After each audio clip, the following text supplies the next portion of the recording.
उनके झूठ को अपना सच मानना चाहती हूँ, क्योंकि मुझे पता है कि जब जीना ज़्यादा दिन चार दीवारी के अंदर होता है ना, तो जान ले लेता है। इसीलिए सांस लेने के लिए ही सही, लेकिन मुझे अपने घर से बाहर तो निकलना ही पड़ेगा।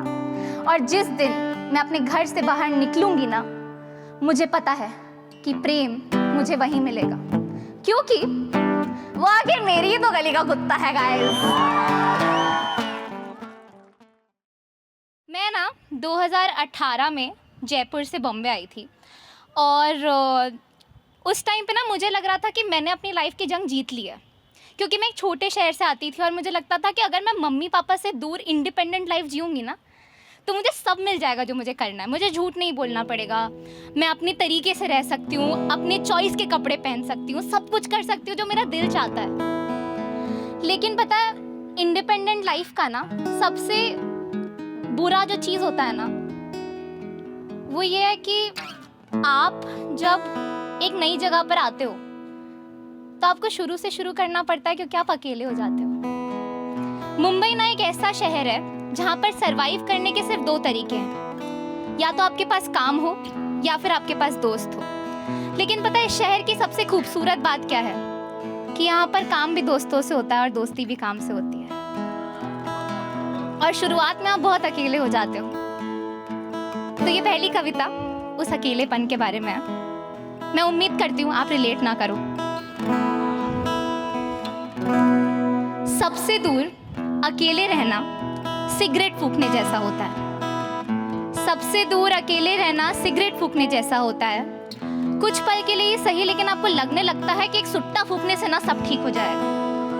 वैसे ही लोगों से दूर डिस्कनेक्टेड रहने में आपको लगता है कि सब ठीक रहेगा, लेकिन आप भूल जाते हो कि सिगरेट और अकेलापन दोनों आपकी जिंदगी के कीमती पल आपसे छीन लेते हैं। शायद मेरी उम्र हो रही है, मैं सिगरेट तो नहीं फूंकती, लेकिन बहुत अकेली रहती हूँ।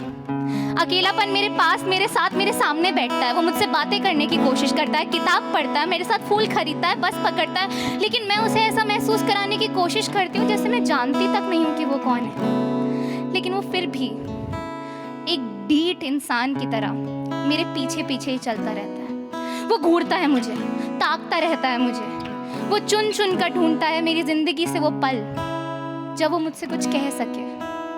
और जब उसे वो पल मिल जाते हैं ना, तो वो मेरे कानों के पास आकर वहाँ पर एक सुट्टा फूंकता है और कहता है कि तुम्हारी उम्र हो रही है, तुम बहुत अकेली हो।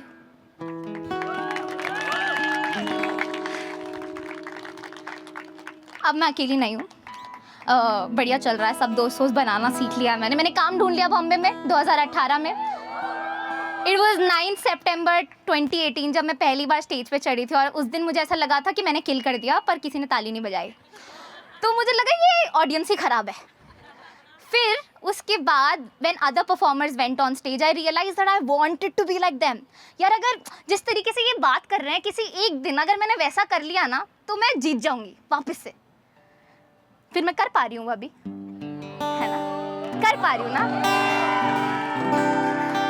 तो पर पता है, लड़ाई कभी खत्म नहीं होती।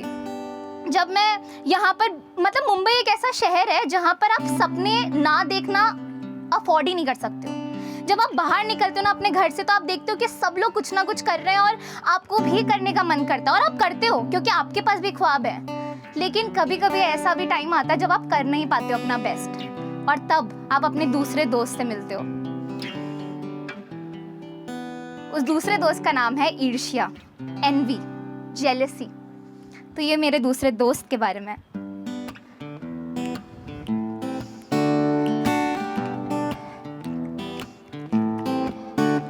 मैंने ईर्ष्या को अपने घर के बाथरूम में एक बॉडी वॉश की खाली बोतल के अंदर डालकर रखा है। जब भी किसी दूसरे को ज्यादा मेहनत करता हुआ देख मैं खुद पसीने से लथपथ हो जाती हूँ, तो मुझे लगने लगता है कि मेरे शरीर से खामियों की बू आ रही है। मैं तुरंत ही अपने बाथरूम का दरवाजा खोल ख्यालों के शावर के नीचे जाकर खड़ी हो जाती हूँ। जब बहानों का ठंडा पानी मेरे सर पर पड़ने लगता है, तो मुझे लगता है कि सब ठीक हो रहा है। इसीलिए मैं अपनी आंखें बंद कर एक लंबी गहरी सांस लेने की कोशिश करती हूँ, लेकिन मेरी आंखों के सामने आने लगती है मेरी शरीर से चिपकी हुई मैल की तस्वीर। मैं अपनी आंखें खोलकर उसे साफ करने की कोशिश करती हूँ, रगड़ रगड़ के पानी से साफ करने की कोशिश करती हूँ, लेकिन वो साफ नहीं होती। और इसी कोशिश में मैं अपना दाहिना हाथ बढ़ाकर खिड़की पर रखा बॉडी वॉश उठाती हूँ, उसमें से ईर्ष्या निकालकर अपने पूरे बदन को मलने लग जाती हूँ। अक्सर ईर्ष्या से नहाने के बाद मुझे फ्रेश महसूस होता है। इसे आप मेरा गिल्टी प्लेजर समझ सकते हैं। ईर्ष्या से नहाने के बाद मैं फिर से अपने स्टडी टेबल पर बैठकर अपनी आधी लिखी कविता को पूरा करने की एक और कोशिश में लग जाती हूँ, इस उम्मीद में कि एक दिन पसीना किसी दूसरे की मेहनत को देख नहीं बल्कि अपनी पूरी कोशिश करते हुए आएगा। Guys, jealousy is beautiful. I love jealousy. होना चाहिए यार, मतलब होता है, ह्यूमन है यार, ऐसे डिनाई नहीं कर सकते, तो कविता लिख दो उस बारे में। और तीसरा जो है, मुझे ये रियलाइज हो गया कि बॉम्बे में ना डेटिंग का कल्चर है और मैं जहाँ से आती हूँ ना वहाँ पर प्रेम होता है। ये नहीं हो रहा अपन से सिचुएशनशिप भाई। मुझसे नहीं होता है ये। क्या है कि ओके हम मिलेंगे करेंगे, I like being with you but I don't love you, what is this, है ना। मेरे गली के जो लौंडे थे उनसे पूछो मैं कितनी खूबसूरत हूँ, वो बताएंगे I am the best. Okay, तो ये एक प्रेम हुआ था मुझे बॉम्बे में जो कि काफी अलग सा था, उसी के बारे में आप समझ जाओगे मैं क्या कहना चाह रही हूँ। ठीक है, अब नहीं रहा है। मेरी गली के एक कुत्ते का नाम प्रेम है। मेरी गली के एक कुत्ते का नाम प्रेम है। उसका ये नाम पता नहीं किसने रखा, लेकिन जब से उसने मुझे काटा है ना, तब से मुझे उसके होने से ही डर लगता है। इतना डर लगता है कि मैं अपने खुद के घर से बाहर नहीं निकलती। मेरा भी मन करता है कि मैं बेफिक्र बाहर घूमूं, लेकिन फिर मुझे प्रेम का दिया हुआ दर्द याद आ जाता है। मैं ना प्रेम से नफरत करना चाहती हूँ, क्योंकि उसकी वजह से मुझे अपनी खुद की दुनिया खिड़कियों से देखनी पड़ रही है। लेकिन जब उन्हीं खिड़कियों से मुझे प्रेम पूंछ हिलाता हुआ पपी आइज लेकर नजर आ जाता है ना, तो उससे नफरत करना मुश्किल हो जाता है।